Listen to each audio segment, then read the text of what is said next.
Hey, welcome to Don Walker Productions, man. How you doing?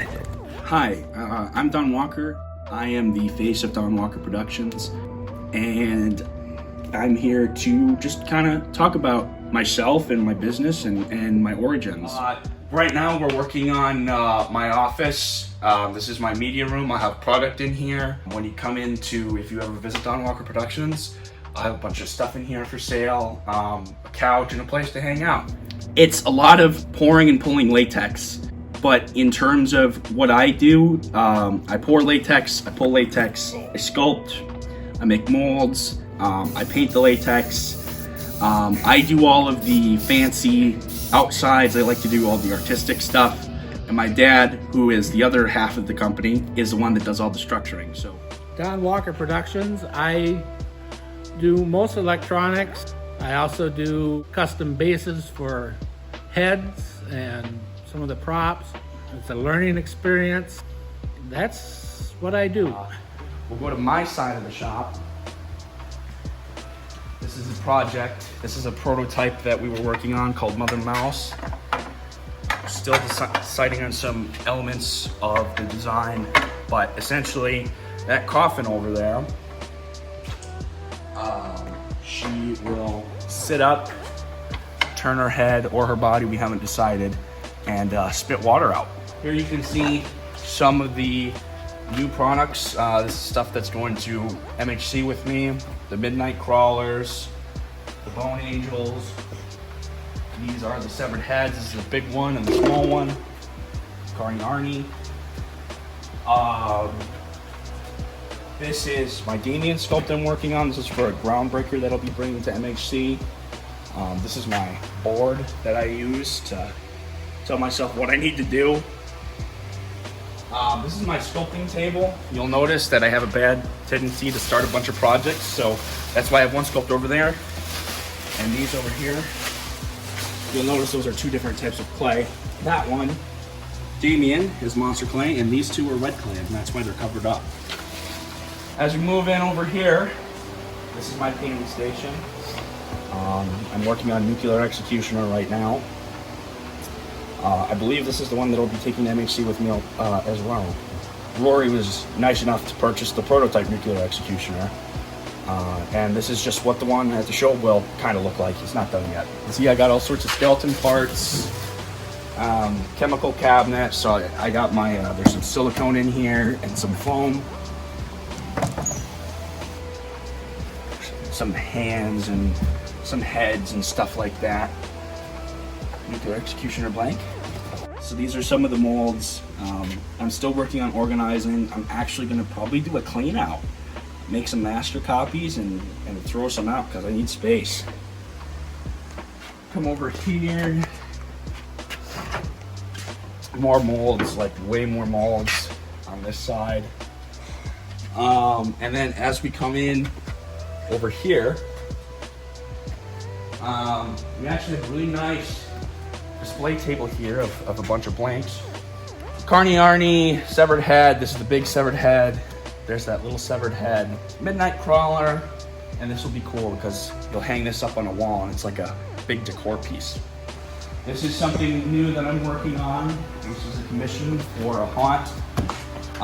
They wanted a big, tall, fat zombie, so I'm gonna give them a big, fat, tall zombie. So that's our banjo playing hillbilly. He's cousin. He's got a cleft lip. He's cleft lip Cletus. That's what he's called. They'll play a banjo. He'll look side to side, and then you got this like evil possum that'll come out of it. So it'll all be pneumatic. And this is a real possum skin, by the way. Wow. So my earliest memory with anything Halloween that really stands out, I don't know how old I was, maybe 5 or 6. One of the people on Main Street in my town did a huge display, like with inflatables, animatronics. They had a big graveyard and stuff like that. I remember being a little kid and being terrified of Jason. They had an '07 Jason in there. That was one of my best Halloween memories, was going to that house every year and seeing those decorations, because it was awesome. I mean, he had his whole yard decked out. And then, I mean, I always liked Halloween, but it wasn't until 2014 I came across a store tour video of someone going through Spirit Halloween and taking a tour of the animatronics, and I absolutely loved the animatronics. I begged my dad for us to go there, and we went. Yeah, I didn't stop going to Spirit Halloween ever since. I collected for almost a decade and had about 80 life sizes. You know, you have to throw in like the groundbreakers and stuff, but when I moved and I sold my collection and I got into the professional stuff, I really only kept the stuff that I really liked. But in my time collecting, I found, and I think I've always been creative. I mean, if you look over there, I have a lot of Legos. As a kid, it was Legos. I did lots of Legos. But after I grew out of Legos, it became concept art. I drew a lot in, I remember it was specifically middle school. Middle school, I would do drawings on all my assignments. And then at the end of the year, I would keep all my assignments with drawings on them, and I would cut them out. And I had a lot of interest in, you know, the creative process behind like designing these, and going through retail and big box. I don't do as much drawing now, I do sketches. So I wanted to do retail stuff. Originally I wanted to do concept art. And the more I looked into it, and as I grew older, the retail industry is very limiting. And actually, these days, I wouldn't even really be able to do anything because everything is digital now. All the sculpting and all that stuff is digital. And it's very restrictive. You know, you have to be very private about everything. Now I prefer, I'm sure that I want to stick in the pro industry. If I ever get a chance to sculpt something for retail, maybe I do it, but it's not what I really want to do. You know, retail can get you a secure check. You know, you get a paycheck every so often. This is a little bit more risky, but I think the artist side of me is more satisfied doing the professional stuff than just trying to quickly do something for retail. So we're inside of my utility room. It's temperature controlled. It's actually cool in here, moisture control, and there's no sunlight, which is great for latex. That means all this stuff can last a really long time. This is where I put stuff that I don't have a place for, and also master copies are here. This is a classic. It's the first Diedrich the Decade. You can see I was doing something similar here with Nuclear Executioner. But yeah, this was my fourth sculpture ever. And he's actually going to become my logo. So Don Walker Productions is represented by Diedrich. He'll get a new sculpt. Here's this. This is Diedrich 2.0, an oldest sculpt from a couple of years ago, and he's got blacklight paint. This is Gary Gould. I made this when I was in art college, and I won a costume contest. So you see there's some black fabric to hide my mouth, and then I would paint my eyes black. And I had an old dusty suit and some white gloves, and I kind of looked like a ghost, and I had a candelabra I would hold. But you can see all that hair is hand punched. I spent a few hours hand punching this hair, and then all that vein work too. Really, really cool. On this side, up here we have master copies. So I have master copies of all the original hangers. There's some really old stuff here. Here's the Bone Angel master copy, and then down here, this is where I'm starting to store a lot of the new stuff. So this is a production Orange Arnie. I'll be making 2 more of these, and then there'll be 3 purple ones, 3 orange ones, 3 pink/purple ones at the show. Yeah, this is the new design. Cool. I wish I had a blacklight in here. That's how the hanger is done. So no more of that really ugly black string that was on the old hangers. So I think there's about 2 years in between these sculpts. Carney Arnie was one of the only hangers to really be successful, and the pink and the orange ones I think were the ones that sold the best. So I just kind of went with the quick sculpt I did on the right, and I did a couple changes. You can see I've got this big nose. I took a lot of inspiration from Uncle Charlie, especially this big nose. That's that's the part that I pulled from him most. But I think the biggest part of this character is just the tongue, just that really wild tongue. I got into sculpting junior year of high school. I changed high schools my junior year, and I met my art teacher there, and he's been super supportive. He still comes out. He works on like my office and stuff. He gave me a space for me to be creative. I showed him distortion stuff on YouTube. I mean, isn't that how most people in this industry get their start? I was really inspired. You know, Ed Edmonds did all the videos on like sculpting, and this is what you need, and that's when I got my start. You know, I bought some clay, and my dad made a little wooden board, and I made my first sculpt. It's been here ever since. So retail stuff, you know, it has a place in my heart. There's a reason that I haven't gotten rid of it, and it definitely affects my style. This guy is Jemmy. I was particularly a fan of Jemmy's stuff. This is one of my earlier sculpts, ridiculously oversized, and this is the reason that Rory originally reached out to me. This is the dancing monster from Jemmy. He dances side to side, his head turns, his mouth opens, and stuff like that. This was made pretty early on. I mean, it's pretty primitive, paint job and everything, but it's foam filled, you know. And I made a post about this on Instagram, and Rory reached out to me because he was like, wow, you know, that looks just like the Jemmy one, you know, can you tell me about this? Unnecessarily huge. But I think I really adore this style. I think maybe one day I might even try taking up doing another sculpt now that I actually have one of these heads.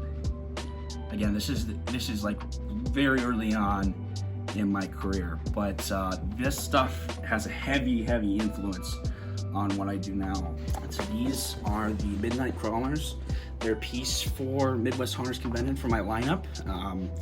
I recently just had my community decide what paint they liked more. Green one, this is the, I guess you could call it the paint master, but I have pictures of how I did this paint job, so this is going to the person that won that giveaway. This is one of the versions. This is actually the least popular one. It's going to Aiden. So I call these Midnight Crawlers, but the original things that these are based off of is the Night Crawlers from Jemmy. They're like little goblin dudes. If you put up a picture, you know what it is. I wanted to do my own take on it, so you know, I used the Jemmy Nightcrawler as inspiration, but I don't just try to, you know, take concepts. I wanted to do something a little different. So you can see he's like looking up in agony. The primary differences are these Frankenstein-like parts. So you have like these screws, and then if you look in the back, he's got this bloody, exposed brain. Like whoever has been experimenting on him has been, you know, poking at his brain. The idea was the original Nightcrawlers, they had little wheels, so they'd walk around, and they used to, you know, the animated Jemmy ones, they had eyes, and they would move, and they would talk, and they were supposed to be like mad scientist experiments. But they didn't have any of this like wiring. Like, I really like this tubing that I used. I'm really proud of that creative decision. I just wanted to do something, I guess, my own Nightcrawler. I call them Midnight Crawlers, but they're based off of the Nightcrawlers from Jemmy. I wanted to do something that made it look more like an experiment, because the audio of the Nightcrawlers are like experiments screaming in pain. You can pose the arms too, which is, I think, that's fun. So just again, this is a great example of retail influencing my style, and how even now, you know, I stopped collecting almost 2 years ago now, and obviously the stuff is still in my head. So I don't think it'll ever come out of my style. I think I will always be heavily influenced by retail, but more specifically Jemmy, because there's so many unique designs. Speaking of things that inspire me, let's talk about my trip to Distortions. So I had the great opportunity to visit Distortion. I have a handful of Distortions LifeSizes. I got my first one when I started selling some of my stuff, and I bought Distortions Monster Legend at Transworld, the first year I went to Transworld, which was also when I started sculpting. When I also started this, I was so unsure. I was like, can you make money doing this? And then, you know, I figured, why not go to Transworld? And yeah, you can make money off of this. Distortions, prime example. They've been in the business almost 50 years. Probably the most well-known company in the industry. Well, they are the best known company in the industry. Had a chance to tour. That was sweet. I took a ton of pictures. It's not great, but that's Ed Edmonds making the clay wall for one of the leg pieces of their newest Alien animatronic. So he's making the clay wall for the mold. That's cool. And then I had the very, very awesome opportunity to reference one of his designs called Sight Bite that I was really inspired by. And so before we did the tour, I made this. Now, Ed's is a lot nicer than mine. It has a really nice stand, but this is just my own version of Sight Bite. He even uses the crepe hair that Distortions used back in the day. There's 3 of these. There's the prototype, which Rory has. This one, which is mine. You can see Ed Edmonds signed the back, and then Ed's. And those are the only 3 that will ever exist. So these are tribute pieces to Sight Bite. Oh, that's great. This one is yours. Wow. And this one is mine, and I would like you to sign this. Sure. And he wants a picture. Mine's the best one. It's got a crazy base.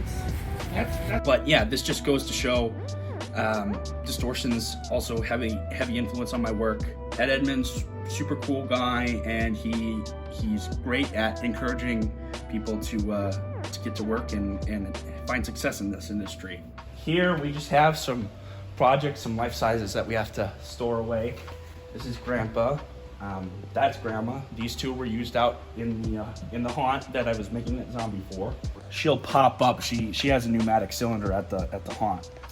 This is a scarecrow. I built this on a whim. I was just trying to go for zombie scarecrow. I wanted to do something where it looked like someone had protect their crop. Someone hung a zombie up on a thing. You can see his feet are dangling because he's been there a long time, and rats and other things have been chewing at his legs. This is a vampire. We actually just did the hand castings for this. He'll have hands like this, and he hangs up, and those eyes light up. This is a piece that actually I haven't worked on in a little while, but now that I have those hands, we should have a lot of fun. By the way, I want to tell something about this coffin. This is the coffin from Mother Mouse. This is a coffin that was used and had real people in it. What it's for is it's for people that will be cremated, or people who can't afford a coffin as nice as this for wakes. And there have been real dead people in here. If you look, the transporting mechanism is actually still in here. That's how they lift up the bodies and take them. But the haunt I work at got this for free and challenged me to do something with it. So I'm going to do this coffin, a justice with Mother Mouse. It's a very, very nice coffin. Kind of creepy that real dead people have been in it, but cool factor too. I love to tell that story. This is Dr. Needles. He's a little dusty, but this was like a pretty big deal for me. The head was a commission, and the guy allowed me to use that sculpt again. And this is my life-size Dr. Needles. Super nice coat. He's got this saw, his needle fingers, which are full of liquid. This all glows in black light, by the way. So you can kind of see that. So he's got, like I said, he's got like a bloody, torn up, this is called a Howie lab coat. And he's got that gore. So he's like I guess like a zombie scientist, if you want to call him that, a zombie doctor. He's put these new parts on his limbs, and he's got these new syringes with this new disease or something like it that slowly gives you these like orange warts and rots your flesh. That's why he's got this big ol' syringe in his head, in the side of his head. This is Lurking Lorraine, I believe I named her. This is a zombie. She's just a goth zombie woman. I actually really love this piece because of the leg positioning. Because she's kind of got like a bent knee, and you don't see that on a lot of props. So she's got that black base, black clothes. She's got these, I don't know what you call these, just gloves, I guess. Her upside down cross, that's all bloody. And then of course the sculpt up here. I just think she's a cool piece. I can't complain. This was one of my earlier ventures into life sizes as well. So yeah, that's some stuff in the back here that just is here if people want to look at it. So yeah, that's my plans for Don Walker Productions. I hope I'm in here for a long time. There's 3 things I wake up for in the morning: women, metal, and monsters. Specifically monsters, though. This is what I want to do for my life. It's what makes me the happiest. And I hope to see you guys at Midwest Haunters Convention.